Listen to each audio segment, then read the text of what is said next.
Imagine this. You're boarding a plane, expecting nothing more than a routine flight, a few quiet hours in the sky. But instead you walk into a storm of arrogance, pride, and power games at 30,000 feet.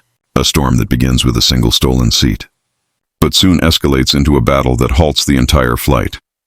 The story begins at JFK Airport, New York. It's late evening. The departure lounge is buzzing with people, families juggling luggage, business travelers glued to laptops, flight attendants walking briskly, pilots in crisp uniforms. Among them is a man who doesn't blend into the crowd.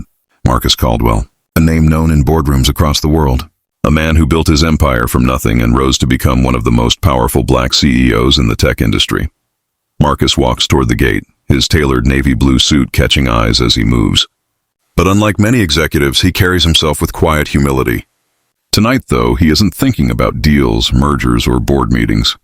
He's simply exhausted. All he wants is a calm flight to Miami, a chance to rest before the whirlwind of commitments waiting for him. The gate opens. Passengers file onto the plane, the air filled with the chatter of voices, the thud of luggage against overhead bins, the faint hum of jet engines warming up. Marcus moves down the aisle toward his first-class seat, looking forward to the comfort he's earned. But then, he stops. There she is, a woman, mid-40s, draped in an elegant black dress, her blonde hair perfectly styled, diamonds glittering on her wrist. She sits comfortably in his seat, legs crossed, scrolling on her phone as if the world belongs to her. Her expensive sunglasses rest carelessly on her head even inside the plane. Marcus blinks, unsure for a moment. Maybe it's a mistake, maybe she's confused. But something in her posture, the entitlement, the casual disregard, tells him this won't be simple. He takes a breath, then leans slightly forward. His voice is calm, polite, but firm. "Excuse me, I believe you're in my seat." The woman looks up slowly. Her eyes narrow as they meet his. For a second she doesn't move. Then with a sigh she glances at her boarding pass. "Oh, I didn't realize. I thought this was mine." But instead of standing to move, she lingers. Her tone isn't apologetic, it's dismissive. Finally, with the faintest smile, she says, "I'll just sit somewhere else." "No big deal." Her words hang in the air, arrogant and careless. Marcus studies her carefully. This isn't just about a seat, it's about something bigger. He's been here before, in boardrooms, in negotiations, in moments where people underestimate him, try to edge him out, dismiss his place. And every time he's had to decide whether to stay quiet or to stand his ground. This time, he chooses the latter. "No," Marcus says, his voice sharper now. "This is my seat, and you're going to move." The woman blinks, stunned by his firmness. She isn't used to being challenged. Around them, passengers shift in their seats, sensing tension. A flight attendant appears, her professional smile faltering as she senses the standoff. "Ma'am," the attendant says gently, "this is indeed Mr. Caldwell's seat. I'll help you find yours." For a moment, the woman's mask slips, her cheeks flush red, her eyes narrow. But she doesn't back down. Instead, she raises her voice just enough for others to hear. "This gentleman is being aggressive. I was only sitting here for a moment. Surely we can resolve this without drama." Gasps ripple through the cabin. Marcus feels the weight of 100 eyes on him. Aggressive. That word. He's heard it before, weaponized against him in rooms where he was simply asserting himself. His jaw tightens. He leans forward slightly, lowering his voice but sharpening his tone. "This isn't about drama. This is about respect. I earned this seat, I paid for this seat, and I will not be dismissed. Not here, not now." The attendant clears her throat, clearly uncomfortable. Passengers whisper. Phones quietly lift, recording the scene. The woman finally stands, but her eyes lock on Marcus with defiance.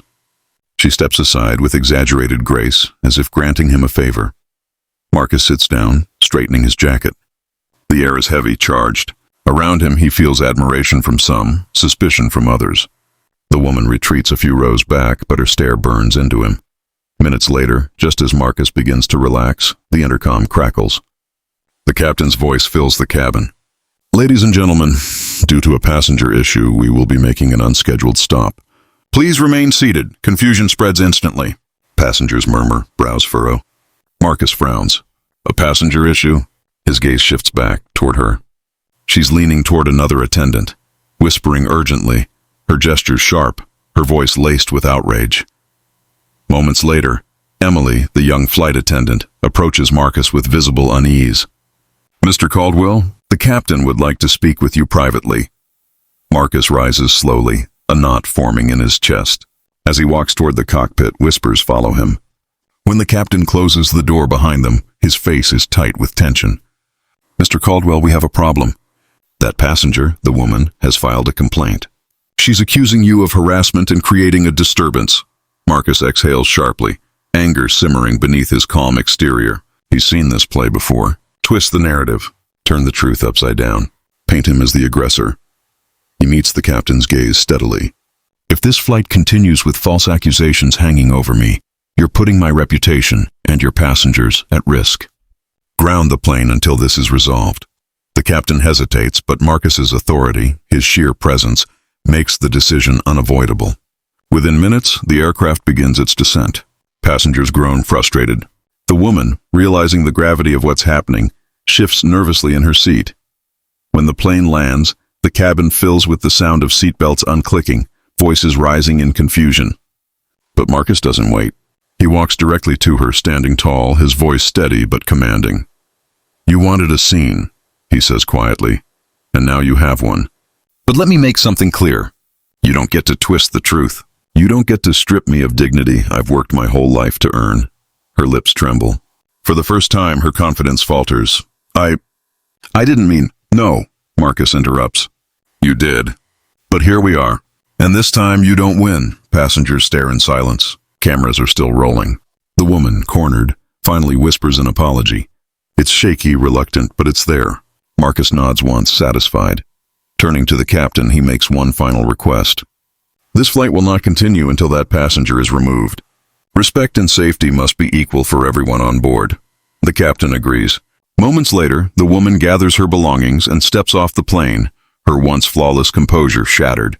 As the doors close again and the aircraft prepares for takeoff, Marcus sits back in his seat. Outside, the runway lights blur past the window. Inside, silence lingers, heavy with reflection. This wasn't about a seat. It never was. It was about something far greater.